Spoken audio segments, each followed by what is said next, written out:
Hello guys! Bali nag-swimming pala kami dito sa Bahamas. Bali sinubukan ko yung DJI ko sa tubig. Tapos kasi bumili ako ng case ng DJI ko. Waterproof. Kung maganda ba talaga, kung wala talagang tagas, sinubukan ko siya. Bali ito yung naging video ko. Bali dito pala to sa Bahamas.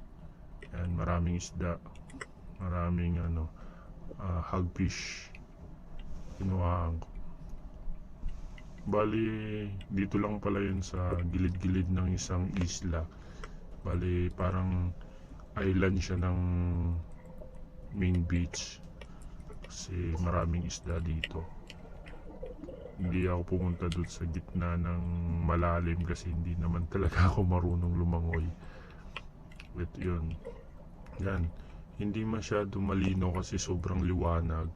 Ang linaw-linaw ng tubig kaya hindi masyado makita yung mga isda. Pero yung nakikita nyo yan yung grupo ng isda na tawag yata siya na jackfish.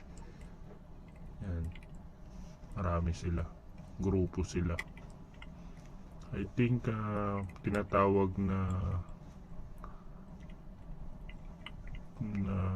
community fish o school of fish, di ko po alam. Paki-comment na lang kung ano yung tawag sa grupo ng mga isda. Bali yan na po, dyan na sila. Yan, bali nakasakay pala ako dyan sa floaters o floating mat kasi hindi talaga ako marunong lumangoy. Yan, bali kinukuhaan ko sila, binibidyoan ko. Yan, malalim na rin yan. Hindi ko na rin masyado siguro lampas tao na rin yan, siguro more than 6 feet na yan. Then yan, kinuhaan ko sila. And then yan ang linaw-linaw ng dagat. Ang ganda, ang linaw-linaw talaga. Bahamas, dito lang po yan sa Bahamas. Yan, makikita nyo ang daming isda, grupo-grupo sila. Hindi na ako nabidyoan masyado yung malalaking isda kasi nandun sila mismo sa malalim. Hindi ako marunong lumangoy kasi walang siguro yung seaman na hindi marunong lumangoy. Yan, makikita nyo yung dilaw na yan. Yan yung mga hagfish. Yan, masarap din naman siya pag namimingwit kami. Yan madalas na mahulid sa gilid-gilid. Masarap naman siya, malaman din. Then yun, magana na siya.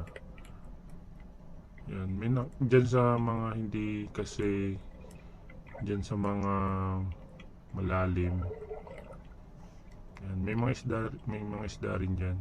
Hindi lang ako nakatagpo ng lobster kasi bago ako nag-video, yung mga kasamahan ko nagsipuntahan na dito sa area na to.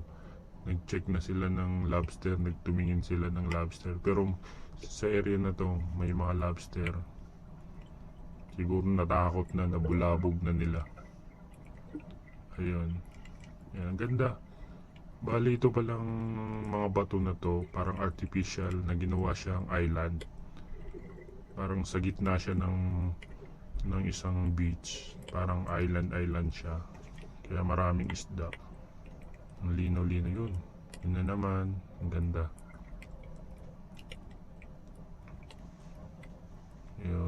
Yun, may iba-ibang may stripe na fish. Tapos yun, hagfish. Karamihan dito hagfish, pero hindi lang malinaw sa video. Pero may nakikita rin ako malalaki na jackfish, snapper. Yan, meron dyan. Tapos may mga maliliit ako na videoan dito ng mga colorful. Siguro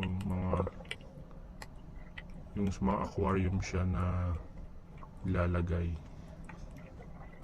Yan, lahat sila yan, mga yellow na yan, hagfish ang tawag dyan.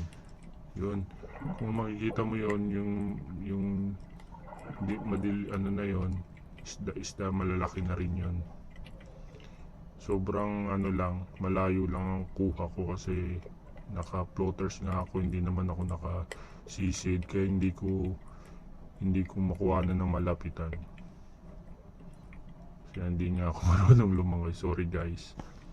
Yun, yung makikita mo na yan, grupong fish, ayan sa kanan, group ano rin yun, fish din yun. Bali dito naman tayo sa gilid yan. Dito naman makikita na ano ko, na videoan ko dito yun, yung colorful na yun. Pinukus ko talaga siya kasi ano siya, parang ang ganda-ganda niya. Pwede siya sa aquarium. Yellow at saka violet yata ang kulay niya. Tapos yun,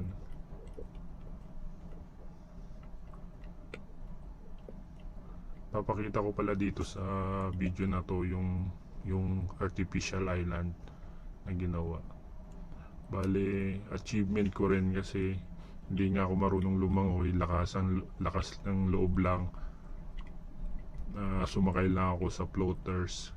So, kaya nakapunta ako dito sa gitna ng dagat. Pero sobrang lalim na ng part na to. More than 20 feet na siguro to. Ang lalim nito. Between ng Pangpang hanggang dito sa artificial island na to. Yun, pinukus ko talagang isda nito kasi nagandaan ako sa kanya. Hindi ko alam kung anong isda siya. Yun, may mga maliliit din. Tapos may mga maliliit akong nakuha ng din kanina, mga sardines o mga tawag dito. Yun nga, sardines yun. Yun, maraming isda rin. Grupo na naman yun.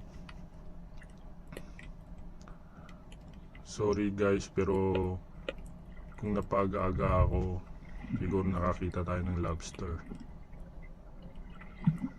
Nabulabog na kasi ng mga kasamahan ko, kaya hindi na tayo masyado nakakita ng lobster. Bali, ito pala yung isa kong kuha. Malalim na rin kasi yan. Isang stingray, tsaka isang sa ibabaw naman niya yung jackfish. Bali, normal na dito sa Bahamas yung stingray. Marami akong nakakita ng stingray dito, malalaki na. Mas malalaki pa dito. Siguro ang size ng stingray na yan, isang plato. Yung plato na malaki. Mga 12 inches yung lapad niya. Malaki na rin siya. Pero mas may malalaki pa dito na nakakita na ako dito ng mas malalaki pa dyan. Normal na makakita ka dito sa Bahamas ng stingray. Yung lumayo na, kaya hindi ko na siya mahabol. Yan. Bali, yan, ito pala guys yung isla. Parang artificial island. Yung bali, yan, makikita nyo, nasa gitna lang ako ng isla. Yan, bali ito yung artificial na nilagyan nila ng bato-bato para tirahan ng mga isda. Bali guys, low tide pala, kaya litaw yung bato, pero pag high tide, bali yung ibabaw lang yung makikita. So bali ito palang yellow mat yung namin ko. Yan, kasi hindi ako marunong lumangoy, kaya lakasan ng loob lang para daw sa vlog, kahit ano gagawin, kahit hindi marunong lumangoy, lalangoyin para lang daw sa vlog. Hello guys, alright, sana nag-enjoy kayo.